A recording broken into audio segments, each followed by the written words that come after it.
use the same rhetoric when talking about those who are taking to our streets right now, and not conflate them with those who seek to do harm. I'm grateful to be back in the city today and to stand with these strong leaders who have guided our city and our state during some of the most difficult times of our lifetime, and are now helping us forge a path forward to reckon with the underlying issues that have us here today. I am grateful that this is a press conference to talk about the efforts to triage where we are, but I know with these leaders here today, because they've already done it, whether addressing the issues of poverty and the casual acceptance that we've had about life expectancies being 10 years apart for a 1 mile or 3 mile radius, they've already started that work. But that's what this is about. And I would be remiss if we only talked about law enforcement and not what this is about. And so we're here, we're ready. For those of you who are seeking to not work in righteous indignation and anger and push the conversation forward, but to do damage and to cause harm, you will be held accountable. Like Justice Smollett? Like Justice Smollett? Yeah, held accountable, huh? In the name of me, my husband, my children, my grandmother, and those who have come before me, I thank you. With that, Lieutenant Governor Juliana Stratton.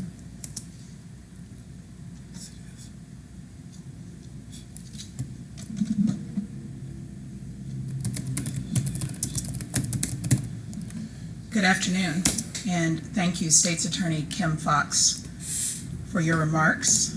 Of course, thank you, Governor Pritzker, and to Mayor Lightfoot, as well as General Neely. Thank you all for your leadership. As an American, an Illinoisan, and Chicagoan, I know that so many of you share the feelings of exhaustion, frustration, and anger that I have in the wake of George Floyd's murder. And I stand with those who have taken to the streets to peacefully protest and raise their voices against police brutality, white supremacy, and anti-blackness. To those of us who live it, we know the anger is deeper than the almost 9 minutes of Officer Derek Chauvin's knee squeezing the life out of George Floyd. Those 9 minutes symbolized centuries of oppression, a history of disenfranchisement, lynchings, and murders. It symbolized decades of disinvestment and an unwillingness to hear our cries for justice, equity, and opportunity. It symbolizes that George Floyd's death is stacked on top of the tragic deaths of Breonna Taylor, Ahmaud Arbery, Laquan McDonald, Eric Garner, Sandra Bland, Tony McDade, and countless others. So many hashtags. Too many hashtags. And I've shed many tears as I too deeply feel this pain. There is righteous pain and outrage over injustice and historical inequities. These emotions are real and raw, and we all feel them in the Black community. And as a Black woman, I think about my Black daughters, my Black husband, my Black brother, father, and nephews. And I'm sick about what happened to George Floyd, and my prayers are with his family. I cannot imagine the pain that they are feeling and the pain of losing a loved one in this way. Even still, our angst must be expressed peacefully. There is a message to be heard, and it should be heard loud and clearly. It should be heard without the distraction or disruption of the few who taint the goal of the I many. wouldn't be surprised if they knew this was going to happen. Ubuntu Nothing to run. is an African word that means I am because we are. And in the spirit of Ubuntu, we must reflect on how to move this pain into real change and action. We must use the power of peaceful protest to demand true justice, safety, and the ability to breathe. This isn't With about that, racism, I this bring is back about to the lectern politics. Governor Pritzker. How many black men got gunned down this weekend in Chicago? They won't even release the numbers. Thank you. Anyhow, Thank you. Lori Lightfoot, Kim Happy Fox, to take any Pritzker, questions. I you know. all failed miserably this weekend. Sure. Score F+ for failure. Good to see you. Actually, question for the mayor, please. Yes, sir. Look at Pritzker This is from waddling. my colleagues at the Tribune. Were more officers ordered in yesterday? I'm sorry? Were more police officers ordered on the job yesterday? Was overtime authorized? And really, was the police department prepared for this?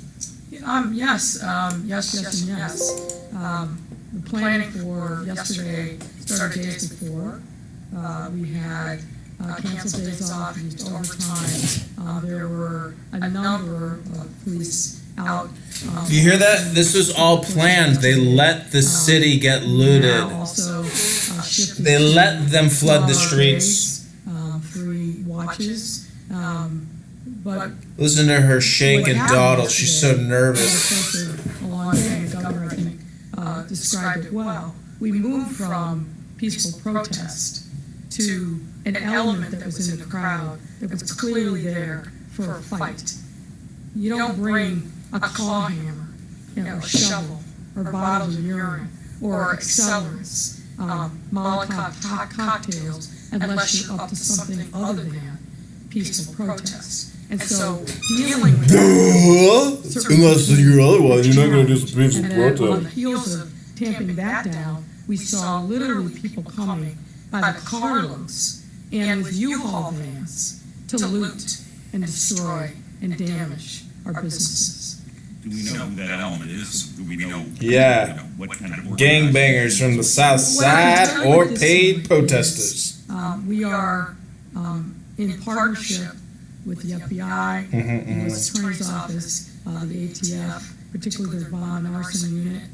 There's no question that both the people who were fighting, who brought the weapons, that was absolutely organized and choreographed. It seems also clear that the fires that were set, both of the vehicles and buildings, that was organized, that wasn't opportunistic, as well as the looting that we saw.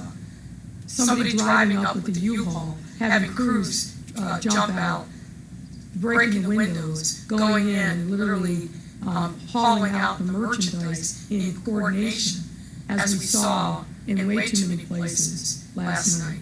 Car caravans doing a similar thing, people jumping out, using a metal device to pop the window, jumping into the stores and then loading up the cars like an assembly line, as we saw. That's organized.